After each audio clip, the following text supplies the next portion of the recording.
오늘 말씀의 제목은 잘하였도다라고 하는 제목으로 여러분과 같이 은혜를 나누고자 합니다.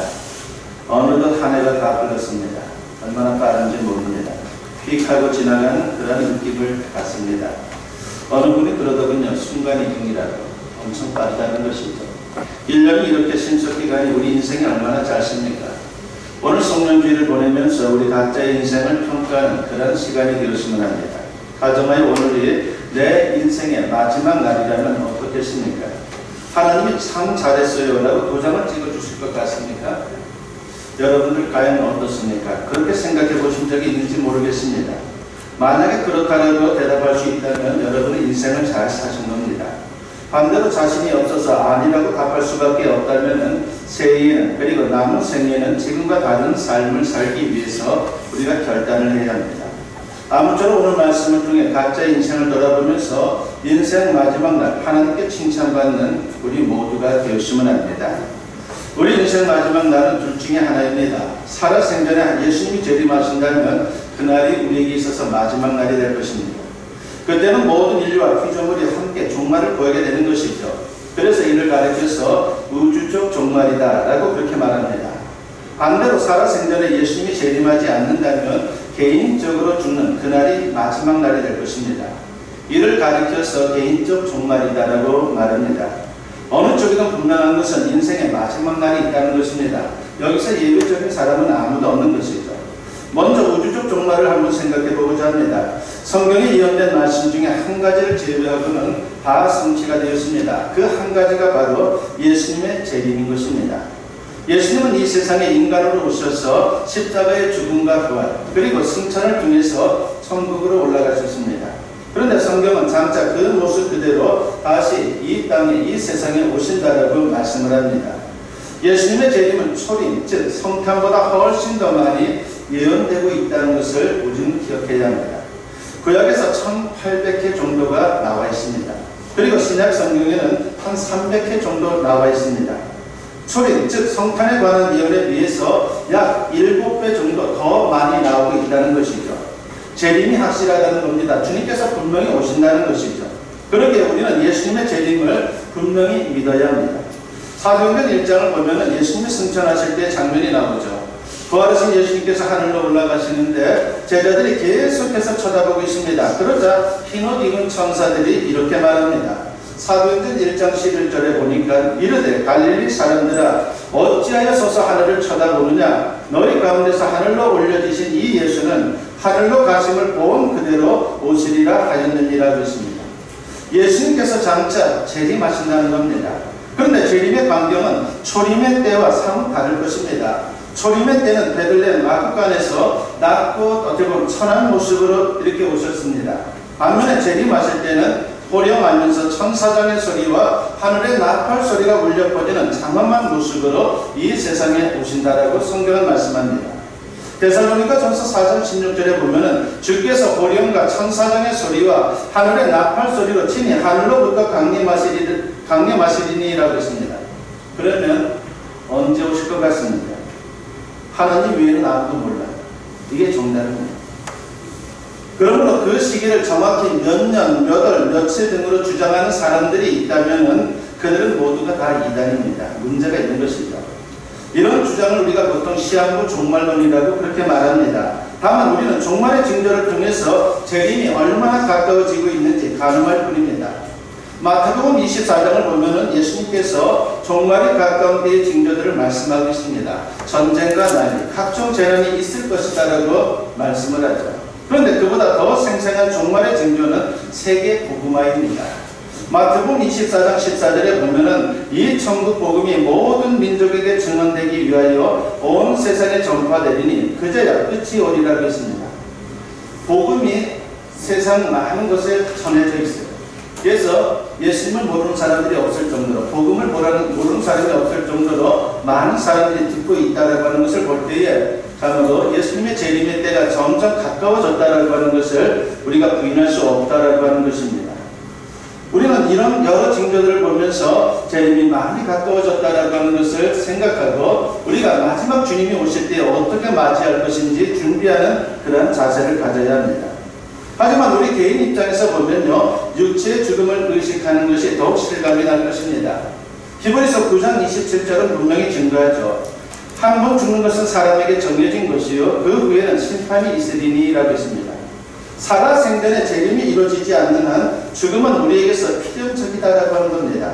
그리고 그 후에 심판이 있습니다. 심판이라고 하는 말을 들으면 겁신합니다.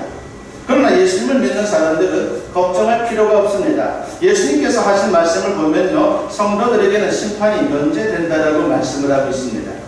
요한복음 5장 24절에 보니까 내가 진실로 진실로 너희에게 이르노니 내 말을 듣고 또 나 보내신 이를 믿는 자는 영생을 얻었고 심판에 이르지 아니하나니 사망에서 생명으로 옮겼느니라 그랬습니다.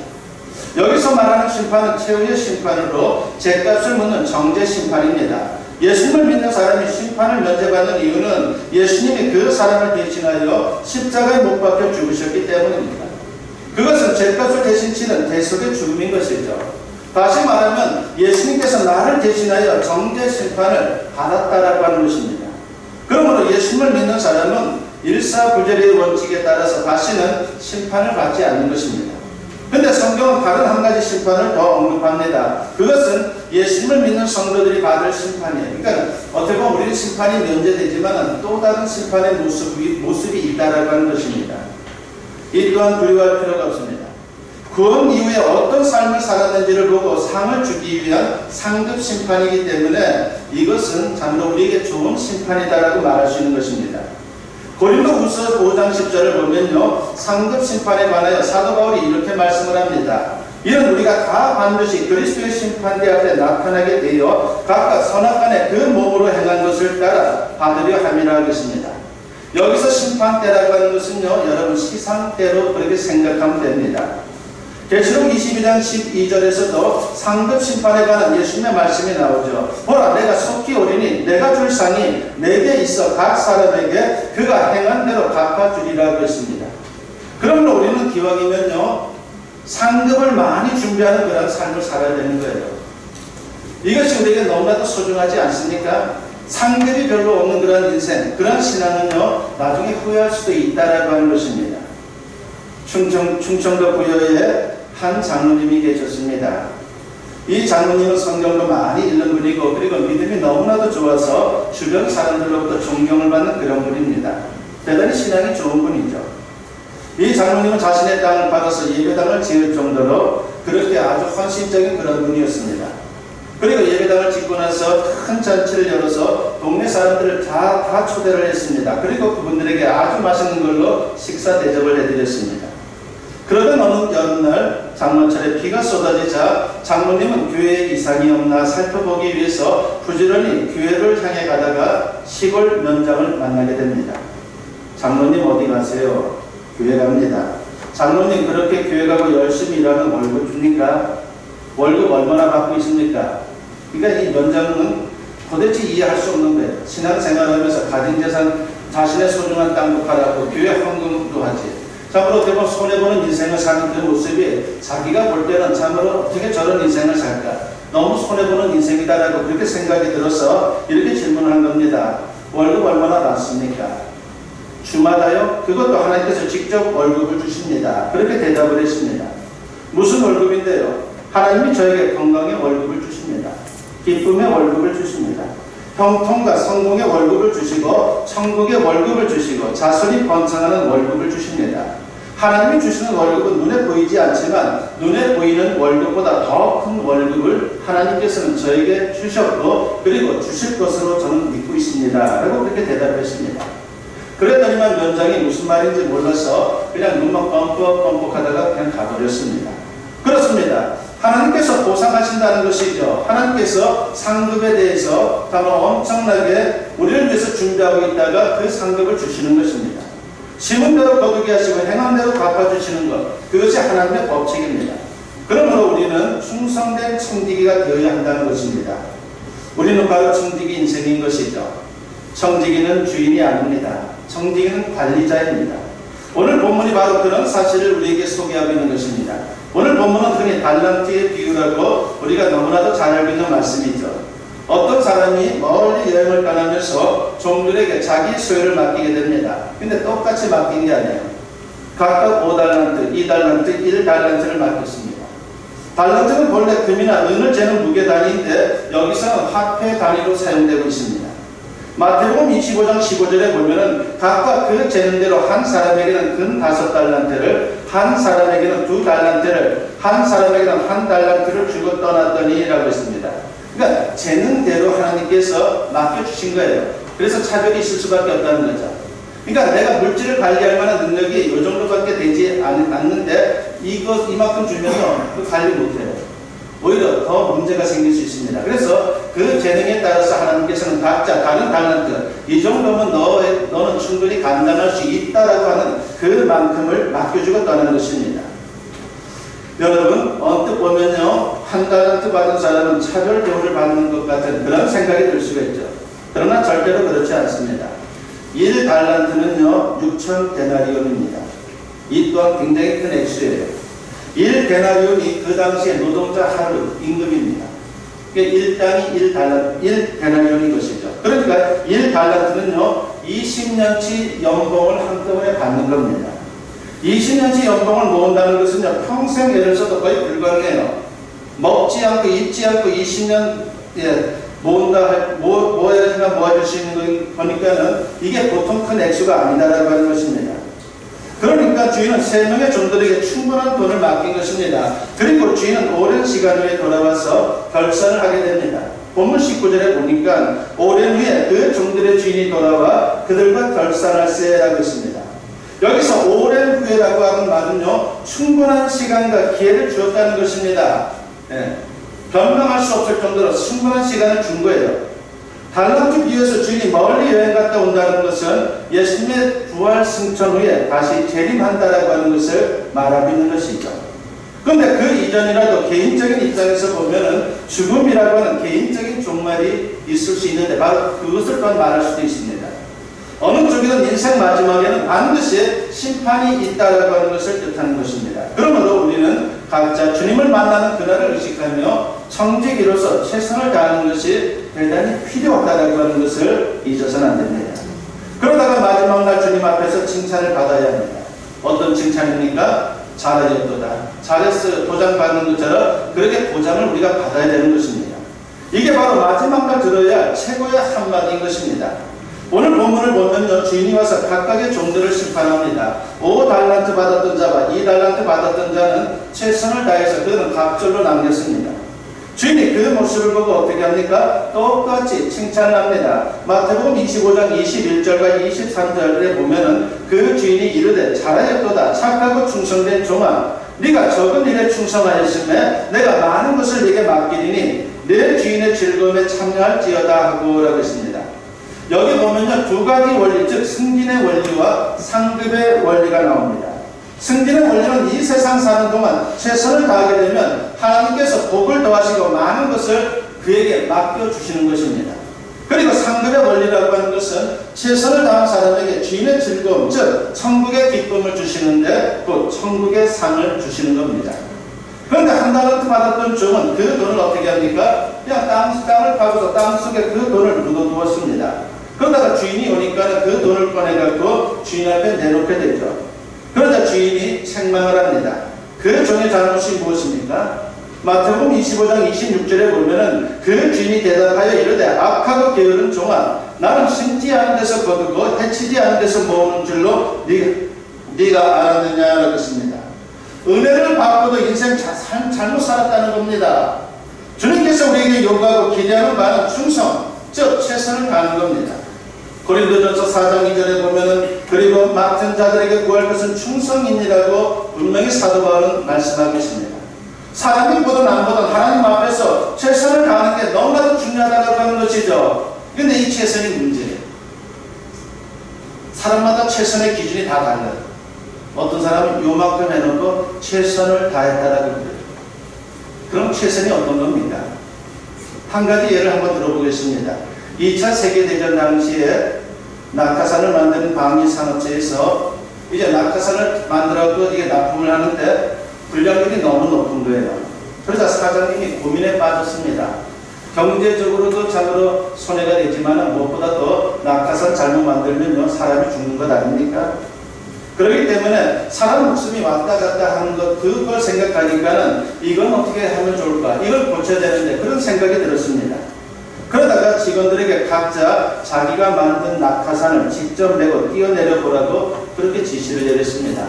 그러니까 당신들이 한번 최선을 다해서 낙하산을 만드는데 이번에 낙하산 만드는 거는 당신들이 한번 메고서 뛰어내려 보세요라고 그렇게 말한 것입니다. 그러다 그 이후로 불량률이 0%가 됐습니다. 불량률이 없어진 거예요. 확 떨어진 거죠. 자신의 문제가 되자 최선을 다하는 그런 모습으로 나타났다라고 하는 것입니다. 이것이 바로 최선을 다하는 겁니다. 맡았기 때문에 충성하고 최선을 다하는 것은 너무나도 우리 믿음의 사람들에게는 당연한 것입니다. 평안북도 정주에 한 청년이 살았습니다. 그는 남의 집에서 모습살이 하면서도 자신의 처지를 비관하지 않고 열심히 일하는 사람이었습니다. 그는 심지어 매일 주인의 요강을 깨끗하게 닦아놓았습니다. 아무리 그래도 그렇지 남자 모습이 요강까지 닦는 것은 쉬운 일이 아니에요. 그런데도 자신의 일처럼 자신의 가족을 위해 헌신하는 것처럼 열심히 그렇게 참으로 굳은 일까지 다 했던 것입니다. 주인은 청년이 모슴살이를 하기에는 너무나도 아깝다라고 하는 그런 생각이 들었어요. 가진 것이 없어서 모슴살이 하는데 이 청년을 조금만 도와주면 큰 인물이 되겠구나라고 하는 그런 생각을 갖게 된 것이죠. 그래서 이 모습을 이제 공부를 시키게 됩니다. 그러면서 평양숭실학교에 보내서 공부를 시켰습니다. 학비 다 대주고 공부에만 전념할 수 있도록 그렇게 한 겁니다. 그 청년은 학교를 울산 성적으로 졸업하고 그리고 오산학교에 선생님이 되었습니다. 그 청년이 바로 훗날 독립운동가이면서 교회 장로였던 조만식 선생입니다. 그러므로 적은 일부터 충성하는 것은 우리에게 소중한 것이에요. 작다라고 해서 어떻게 보면 소홀히 여기지 말고 그 작은 일이라 할지라도 나에게 있어서는 너무나 소중한 것이다라고 생각하고 최선을 다할 때 충성할 때에 하나님께서 그 인생을 복되게 해주신다라고 하는 것입니다. 그리고 그런 사람을 큰 일을 감당할 수 있는 그런 인생으로 주님께서는 이끌어 주는 것입니다. 누가복음 16장 10절에서 예수님께서 말씀하시죠. 지극히 작은 것에 충성된 자는 큰 것에도 충성되고 지극히 작은 것에 불의한 자는 큰 것에도 불의하느니라고 말합니다. 최선을 다한다는 것이 바로 이런 겁니다. 매사를 자신의 일로 대하는 것입니다. 이와 같이 최선을 다할 때에 승진의 원리가 적용이 되는 것이죠. 그리고 이 세상을 떠날 때는 천국의 상급이 그 사람을 위해서 준비되어 있다라고 하는 것입니다. 예수님을 믿으면 구원받고 천국에 가지만 상급이 없으면요 얼마나 부끄러운 구원입니까? 기왕에 예수님 믿고 신앙생활 하는데 한 번뿐인 인생인데 상급을 받아야 하지 않겠습니까? 바로 우리는 그런 인생을 추구하는 하나님의 사람들이 되어야 하는 것입니다. 여러분들 기억할지 모르지만은 오래전에 타워링이라고 하는 영화가 있었어요. 네, 상당히 오래된 영화죠. 참으로 인기도 많았던 영화입니다. 초고층 빌딩 화재 사건을 다룬 영화입니다. 꼭대기층에서 축하 파티가 열렸습니다. 춤을 추고 그리고 음악이 연주되고 얼마나 분위기가 좋았는지 모릅니다. 그런 가운데 81층에서 화재가 발생한 것입니다. 그런데 기가 막힌 것은 화재의 원인이에요. 회장이 전기 공사를 자기 사위에게 줬습니다. 사위이기 때문에 준 거예요. 그러다 보니까 이익을 많이 내려고 전기 배선을 할 때 정품을 쓰지 않고 싸구려를 사용했습니다. 그것이 문제가 된 것이죠. 이렇게 해서 화재가 발생했습니다. 그래서 모든 걸 다 잃어버린 겁니다. 고린도전서 3장 15절 말씀에 보면은 누구든지 그 공적이 불타면 해를 받으리니 그러나 자신은 구원을 받되 불 가운데서 받은 것 같으리라 했습니다. 바로 이런 인생이에요. 인생을 살면서 남북에 화려하게 살았어도 세속적 가치만을 추구했다면 다 불타버린다는 겁니다. 제대로 일하지 않으면요 그냥 불타버려서 없어지는 것밖에 되지 않는 거예요. 그런 성도는 믿음으로 구원을 겨우 받을지 모르지만 해를 받는다라고 주님은 말씀합니다. 이 많은 상급을 받지 못하고 부끄러운 구원을 얻게 된다는 뜻입니다. 성경에 보면요 불 가운데 구원을 얻은 대표적인 인물이 나오죠. 바로 그 인물이 아브라함의 조카 롯입니다. 베드로후서 2장 7절에 보면 그도 기본 신앙은 있었다라고 분명히 말씀을 합니다. 그런데 그는 신앙인이면서도 영원한 가치보다는 세상의 일시적인 가치를 위해서 살았습니다. 그가 소돔 속에 간 것도 바로 그것 때문이에요. 그곳에서 그는 돈도 많이 벌고 권세도 얻었고 쾌락도 얻었습니다. 그러나 유황불 심판이 내릴 때에 아무것도 그에게 남는 것이 없었습니다. 불 가운데서 몸만 황급히 빠져나가서 그냥 구원을 받았을 뿐입니다. 다행이긴 하지만은 불 가운데서 얻은 부끄러운 구원이다라고 하는 겁니다. 우리도 교회에서, 가정에서, 사회에서 하나님의 자녀답게 최선을 다하면 좋겠습니다. 물론 그런 후에 더욱 겸손해야 되겠죠.